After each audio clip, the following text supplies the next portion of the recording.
10 years ago that it doesn't matter you're interested in policy or you doesn't interested in policy, policy will someday interest in you. The same with Russia. We could be interested in Russia, not be interested in Russia, but Russia already has scenario and plan. I speak not about Ukraine. I speak about United States. I speak about the European Union. They already have a war against free war. It's war not kinetic like in Ukraine, but it's hybridic, it's informational, it's propaganda and other way how they fight against free war. But in United States, in Europe, we still have not a lot, but we have time to make this war not on the Vilnius, Tallinn or Helsinki or Berlin, but we could change it for the front, not front line, but frontier for PostRussia. So this is a point which I ask people here in United States, please don't wait for the second Pearl Harbor. Because Russia and her area, like People's Republic of China, Taiwan will be attacked by PRC, Iran and North Korea want to attack free world, and they will do it. And only way how to stop them is to be prepared. If they know that you are prepared and you are ready to fight them, they won't attack you because they are like criminals. They are not powerful. Previous few speakers for the three panels have discussion, Russia weak or Russia strong. I think both answers are right and wrong. Russia is fragile. So they could be like the Schrödinger Russia. It depends when you will open this box. Because if we think that Russia is strong and we are afraid of Russia, she becomes more strong. If we are fighting against them, it's really weak and it really could collapse very quickly. As Rajana say, it was 2023. You right have the book about the years when Russia collapsed. Russia could collapse in June 2023 when it was the Prigozhin cases if we all were prepared for it. Captive nation to uprise in that day. The Ukraine, our ally in European Union and United States to support different uprising group in the Bashkortostan, Sakha, Buryatia, Ingria, and so on. We will have one more same moment, and we should be prepared for it. So, next point, there was a great thing about the nukes in a bad hand that you say, but it's not a bad hand, it's the worst hand ever could be. So, dear Carlos says that there is a risk about to be nukes in some terroristic group or something like that. We have the worst terroristic group ever. It's KGB. It's worse than Al-Qaeda or Hamas or some other. By the way, they created a lot of terroristic group. So you have nukes already in the worst hand ever. And when it becomes independent states of post-Russian spaces, there will be denuclearization of this space. Because you know the example of USSR, Kazakhstan and Ukraine provide their nukes and they don't have nukes. And only mistakes was not to take these nukes from the Russia.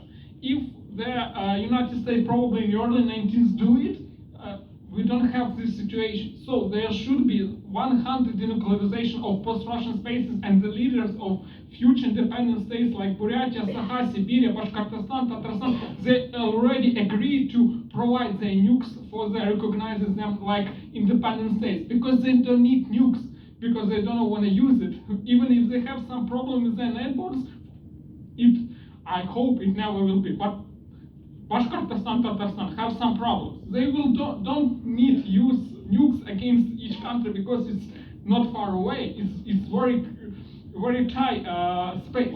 So the last point that I try to say, if you want to prevent Third World War, if you want to stop not only Russia but their allies in PRC, Iran, and North Korea, we should be proactive, we should be offensive, and we should be asymmetric. So it's not enough to defeat Russia in Ukraine. It's not enough because the problem not in Putin. He is not the source of problem. He is convenience of that. We should decolonize Russia. Moreover, the colonization of Russia is also a tool to defeat Russia in Ukraine, because Moscow don't have resources and people. They take everything from Colonia. So it's only the way how they could be destroyed, not only for Ukraine, but Finland, Norway, Denmark, and other countries in the world. So please try to recognize that that's only the colonization of Russia, only creating new successful, not only independent, but successful states is something that could change and prevent this aggression, and is the category not of visual thinking, it's category of geopolitical venture, and also it's a category of risk management. Because big Russia, it's a big problem. If you have small countries, of course, not of new independent states will be like Estonia, yeah, like it's post-Soviet countries. Not all of them will be like Ukraine or even Kazakhstan or Azerbaijan. Some of them will be like Turkmenistan. But of course, it's very bad totalitarian state. But no one here afraid of Turkmenistan. So the problem of Turkmenistan is only a problem of Turkmenian people, unfortunately, and we hope they will change it. And for the last, I want to say, organize a moment. We will prepare with speakers some summary notes, and we probably will provide it with the Jamestown Foundation. And Janusz Bugaysky probably will be the editor of this summary, so you could wait it. And you are welcome for our next public event of Free Nation Post-Russia Forum platform, which we are wanted to organize in autumn in one of the capital of North Europe, because North Europe know what Russia is probably in Oslo or in Helsinki or in Stockholm, Tallinn, Riga also on the table. So if somebody interested to be a partner, we are open. And also recommended to read the anthology that Free Nation Youth States that Janusz Bugaysky did, and we will make the promo tour in the July in Europe, and probably with Janusz in autumn. So thank you one more time, and probably when we finish after the Robert and Margarita, I invited everybody to make the photo with our Make Moscow Small Again narrative. Thanks. Okay. I'll be brief because I know I'm standing between you and the reception, the cocktail hour. So first of all, thanks to Oleg and the Free Nations Post-Russia Forum. Thanks to Jamestown Foundation. Thanks especially to Margarita and my colleague from Delphi and Maya Trashvili, who both did incredible amounts of work to put this together. I've been studying Russia for almost 30 years, and I learned some things today. I learned a lot of things today. This was not, for me at least, your typical DC think tank conference with the same people sitting around talking to each other about the same things. So this, to me, is a really important event, and I think it's important to continue to do these, especially in the United States, where even in the Russia Watcher community, we tend to talk about Putin or the Kremlin, or even when we say Russia, we tend to think of it as a single entity, right? As a unitary actor. We don't look below the surface and really understand the dynamics, the demographic, the social, cultural, and political dynamics inside the Russian Federation. But we should, because I would argue that as long as Russia continues to use violence against its own people and deny basic rights to its own people, particularly the non-Russian ethnic groups in Russia, as long as it continues to do that, it's going to be more likely to use violence, use force, and to deny rights to those outside of its borders, right? I think that sort of makes sense, that a regime that is used to using violence internally is going to be more prone to use violence externally, and that matters. That matters to all of Russia's neighbors, it matters to Europe, it matters to the United States. Despite what our current government thinks, it matters. And I would say, I guess I would end on maybe a hopeful note. We've heard a lot today about how strong and resilient Russia appears to be, but I would offer that these personalist authoritarian regimes like Putin are hard but brittle. In other words, they can take blow after blow after blow, and it looks like they're sort of impervious, but then something will happen. Sometimes it's a small thing that doesn't seem to be important. A crack will occur and spread, and the entire edifice will crumble. We should remember, I think, that The whole Arab Spring started because a Tunisian fruit seller self-immolated after being abused and humiliated by a police officer. Now, the Arab Spring didn't produce a lot of good for the Arab world in the long run, and we had some of this discussion here, right? The collapse of the Russian regime may not produce anything better, but I think it's unlikely to produce anything worse. We're dealing with the worst Russia that I've ever seen in my professional life. And as we've noted today, the nuclear weapons are already in irresponsible hands. I don't think it could get much worse. So I think we should be doing to Russia what Russia has been doing to us for a couple of decades, and that is trying to destabilize it internally. That's the war that's being waged on Western societies, and I think we need to give it back. Thank you. Beautiful. Thank you. I have very little to add to this wonderful discussion that we had today. But one advice for US and European policymakers. First, to understand that there are only two empires left in the world. This is the Russian Empire and this is China. And they are now working together. Secondly, to understand that the war, Russia's war against Ukraine, is a global war.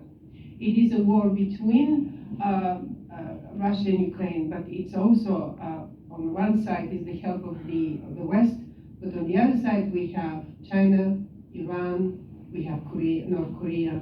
This is a rogue alliance. This is alliance of disruption that has a beef with the West, not with Ukraine, but with the West. They are supporting Russia because they want to jointly oppose the West and diminish the West and replace the West from that leading role that it has in the world, particularly the United States. The thing that really irks them is that the United States is still a superpower and they're doing everything possible to bring that superpower down. So in understanding this has to be the two leading elements of Western foreign policy. It's an empire and it has allies that want to bring the West down. Secondly, looking at what kind of empire is this? Who lives there? Who are the people in that empire? Where do they originate from? What their aspirations are? We don't know that in the West. I heard from so many guests today saying, nobody talks in Washington about this, the peoples of Russia. Nobody talks about the different nations, the different nationalities, about what they want, about their countries, about how they've been exploited and what their dreams are. This is one of the only events that is covering this topic, and I'm very proud that Oleg and Bob and the Jamestown, I'm very proud that you brought this topic, Oleg, and we are following because it's very important. We have, of course, our own work done on this topic, but it was important to unite our efforts. Next thing to understand, Russia is not as mighty as it looks. It's becoming more and more like an empty balloon because of the economy, because of the reduced exports of energy. This is an economy that relies on exports of energy resources. Hasn't developed to the extent that can sustain itself without those exports. 60% of Russian budget relies on oil and gas exports. And those exports are going down, and even if they don't completely going down in volume, they go down in money. So the money is no good for the oil that they're selling because of the price cap, because every country is taking advantage of this price cap and negotiating even further discounts. So the money is really not good, not what it used to be. So it's easy to bring down with a very targeted, very specific, and very massive in many ways sanctions. That is going to hurt the export of oil and gas, and that is going to hurt the banks. They're going to limit the banks of Russia. This is going to be the real deal to stop the war and to incite change in Russia.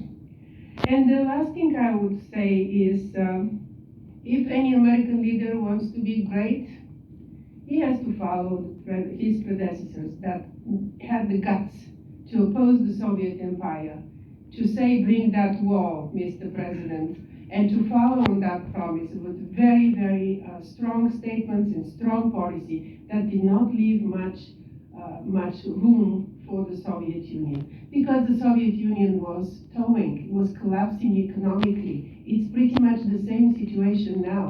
If we don't have leaders to take advantage of this moment to dismantle Russia, Russia will continue to be a danger to the European continent, and probably not only. So I'll stop here, and I would like to thank everyone. First of all, let me thank Josh for all the incredible work he did.